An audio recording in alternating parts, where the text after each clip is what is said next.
Friends is a fantastic and adored ensemble, but several other well-known performers nearly landed the 6 main parts. Although it's difficult to envision any other actors in Friends' stellar ensemble, several well-known people really tried out for these enduring parts. One of the most popular sitcoms of recent years, Friends is still gaining new viewers in the streaming era. Unmistakable connection exists between the pals, but what would have happened if one of the original 6 actors hadn't been chosen for their part? Even though the parts seem to be built for these actors, just a few of the 6 primary characters in Friends were written with certain actors in mind. Some of the most well-known comedians of the present day auditioned for other jobs that required hundreds of auditions. Fortunately, the exacting casting process used by directors David Crane and Marta Kauffman led to the discovery of their ideal cast members. However, a lot of other actors came close to being chosen. Phoebe Buffay, one of the first actors to be cast in Friends, was Lisa Kudrow.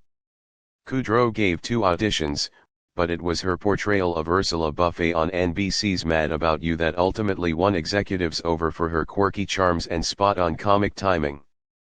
Both roles might be played by Kudrow, and Friends even added Ursula as Phoebe's twin sister. On The Howard Stern Show in 2015, Ellen DeGeneres refuted claims that she passed down the part to star in her own NBC sitcom with the same name. Other actresses including Kathy Griffin and Jane Lynch were said to have tried out for the role of Phoebe, but Lynch informed the Huffington Post she never did. Even though each of these women went on to have lucrative comedic acting careers, it is difficult to picture any of them ever replacing Kudrow. Kudrow gave a character who would have seemed ludicrous in the hands of another actress personality and likability. Rachel Green was undoubtedly the show's major protagonist out of all 6 of her companions.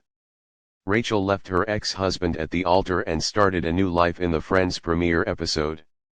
It may be claimed that Rachel experienced the most character growth throughout the course of the 10 seasons.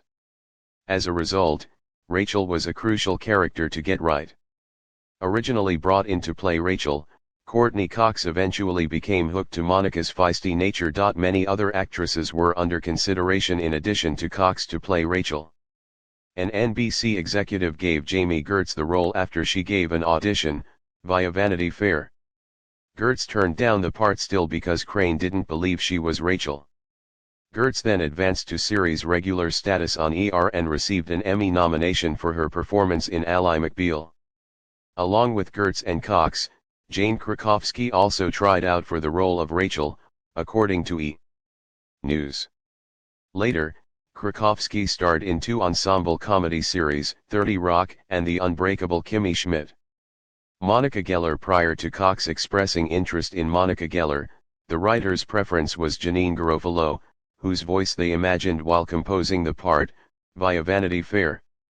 Garofalo later had appearances in a number of movies, including as Wet Hot American Summer and Reality Bites.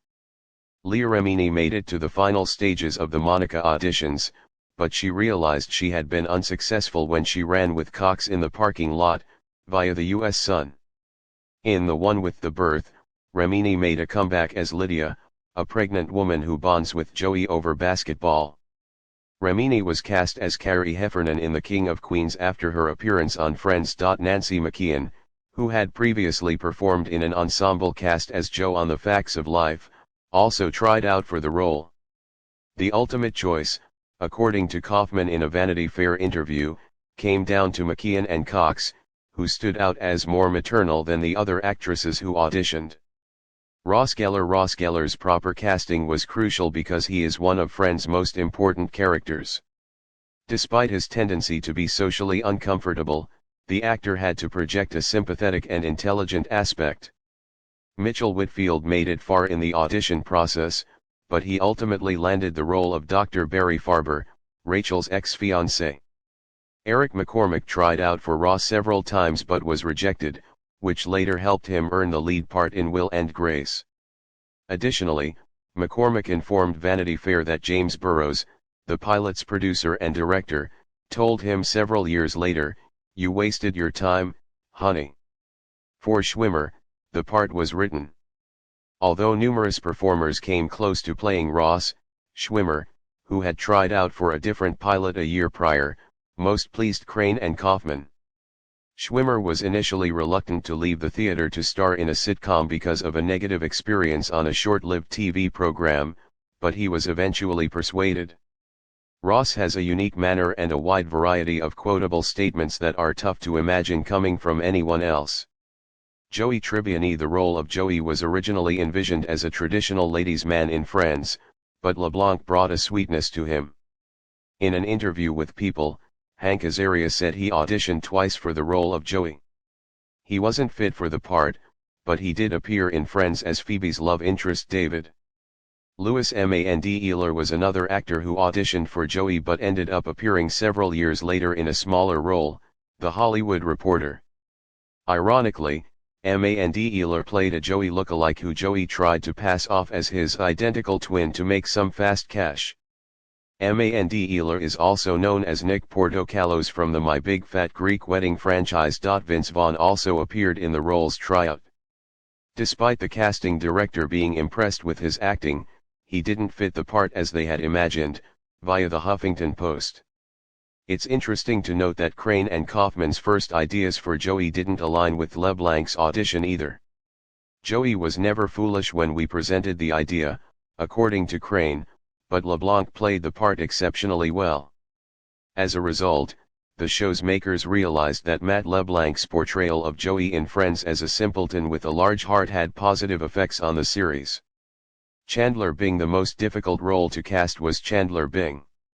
Someone who could offer dry humor without coming off as obnoxious was required by the designers.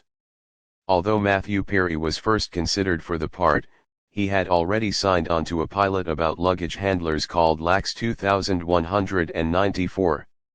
Since Perry didn't believe he would be available for Friends, he trained Craig Bierko for the character of Chandler. Since Bierko declined the part that was given to him by the filmmakers, his mentoring turned out to be valuable. Fortunately for Friends, Perry's sitcom did not succeed, so he could take the part, via Vanity Fair. John Cryer from 2.5 Men also tried out for the role, but the courier misplaced his tape, and it was never analyzed, via Page 6. In addition, Jon Favreau was offered the role of Chandler but declined it in order to concentrate on writing, co-producing, and acting in Swingers, via Esquire. Later, Favreau made an appearance on Friends as Monica's wealthy lover, Pete Becker. Favreau continued to advance his career after his Friends role, both in front of and behind the camera. His resume includes directing Iron Man and developing The Mandalorian, making him a significant role in the early MCU as well as the Star Wars universe.